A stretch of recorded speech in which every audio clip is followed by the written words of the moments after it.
অনেক রাজমিস্ত্রি এখন দাম হয়তো আমাদের এখানে 600 টাকা পার মানে রোজ দিতে হবে। 600 টাকা দিলে একজন রাজমিস্ত্রি কাজেই আসে এবং সে আবার কতটুকু কাজ করবে সেও তার টেনশন নিয়ে রয়েছে। যেহেতু হয়তো 8টার সময় কাজ শুরু করতে করতে 8:30, তারপরে মাঝে একটু টিফিনে বসবো, আবার কাজ করবো, মানে কি তার ওপরে আমরা নির্ভর করে যাচ্ছি। কিন্তু যদি কোনো কারখানাতে যেখানে কিনা গাড়িটা তৈরি হচ্ছে, হিরে পালিশ হচ্ছে, সোনার কারখানা বা বিভিন্ন ধরনের যে ইয়েগুলো তৈরি হচ্ছে এবং জিনিসগুলো তৈরি হচ্ছে, এইসব জায়গাতে সেখানে যদি কোনো লেবারকে বিনা পয়সাতে অথবা অল্প পয়সাতে কাজ করিয়ে নেওয়া যায়, তাহলে তাদের লাভ আরো বাড়বে। তাহলে সেখানকার ডিমান্ড আছে। এবং আরেকটা ব্যাপার আছে, হিরে পালিশের জায়গাতে যদি ছোট বাচ্চারা হিরে পালিশের কাজে ব্যবহার করা হয়, ওদের হাতে খুব সুন্দর নাকি হিরে পালিশটা হয়, বড়রা নাকি খুব সুন্দর করতে পারে। সেই জন্য হিরে পালিশের ফ্যাক্টরিতে বাচ্চাদের ডিমান্ড বেশি।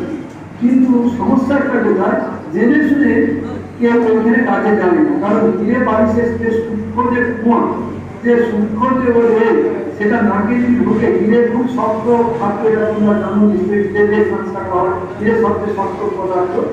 তা সেইটা যদি সূক্ষ্ম কুয়া নাক দিয়ে ফুসফুসে চলে যায়, ফুসফুসে বিভিন্ন ধরনের ক্ষত সৃষ্টি হয়, তাহলে সে রোগাগ্রস্ত হয়ে তাড়াতাড়ি মারা যায়। এই জন্য এসব কাজে লোকে যেতে চায়। তাহলে হিরে ফ্যাক্টরি চলবে কি করে? সেসব জায়গাতেও ওই ধরনের বাচ্চাকে জোর করে নিয়ে গিয়ে, ফুল দিয়ে নিয়ে গিয়ে, গরিব ফ্যামিলিকে তার বাবা মাকে জোর দেখিয়ে নিয়ে গিয়ে ওই ধরনের জায়গায় ব্যবহার করে।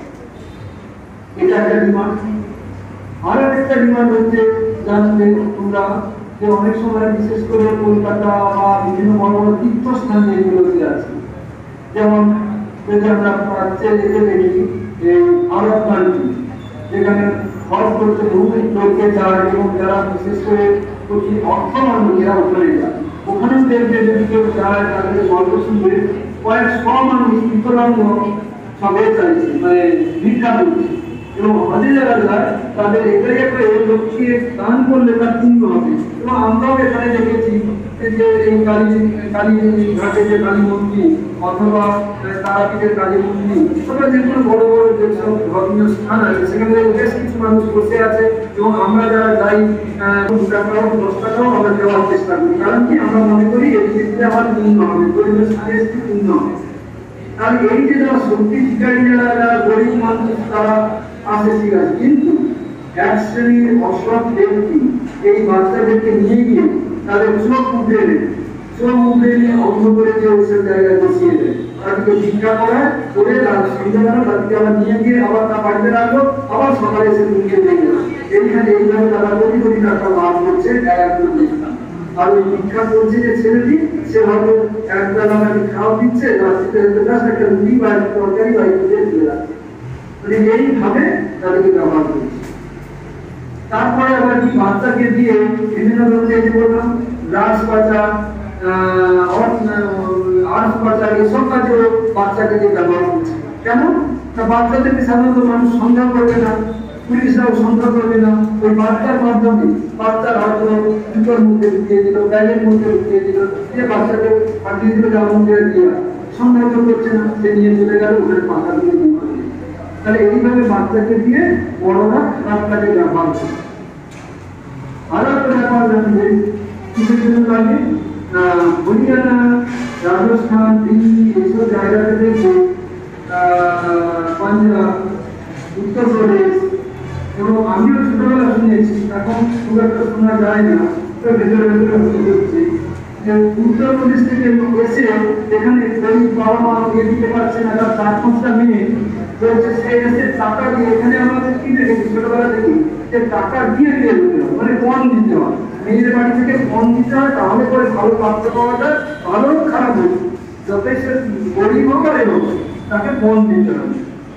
আগে যেমন সাইকেল, আংটি, সোনার চেন, এখন মোটর সাইকেল, 4 হুইলার, ট্রেন ইত্যাদি, মানে এর চেঞ্জ হয়েছে, এই ধরনের ডিমান্ড, এগুলোই চলছে। কিন্তু আমরা দেখতে পাচ্ছি কি, উত্তরপ্রদেশ থেকে এসে বলছে যে আমি বিয়ে করবো, কথা বল আছে, আমি এখানে বিয়ে হয় যে সে উল্টে পয়সা নেই, তোমরা তো বলি তোমার আরো মেয়ে আছে বা বাচ্চা ছেলে আছে, পড়ছে স্কুলে, ও করবে, মাস মাস 1 টাকা করে দিবে, ওই পয়সা বাড়ির ছেলে ও বিয়ে দিবে। এই যে ব্যাপারটা, এই যে বুঝিয়ে গরিব মানুষের একটা দিককে নিয়ে গেল, এটাও কি করছে নিয়ে গিয়ে সেখানে দেখা যাচ্ছে এই লোকটি বাড়িতে একজন বিয়ে করে গেল বলে, কিন্তু সেখানে গিয়ে দেখা যাচ্ছে ওর 4-5 ভাই আছে ওই লোকটা, এবং কারণে বিয়ে হয় কেন কি না ওদের ওখানে বিয়ে পাওয়া যাচ্ছে না, বিয়ের সংখ্যা কম, সেই কারণে আমাদের ওয়েস্ট বেঙ্গলেও কম, কিন্তু ওখানে আরো একটু বেশি।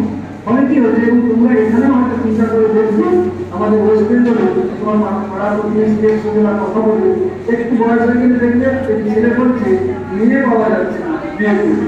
এই কথাটি কেন কি না, এখানে মেয়ের সংখ্যা ছেলের সংখ্যার সময় কমে গেছে।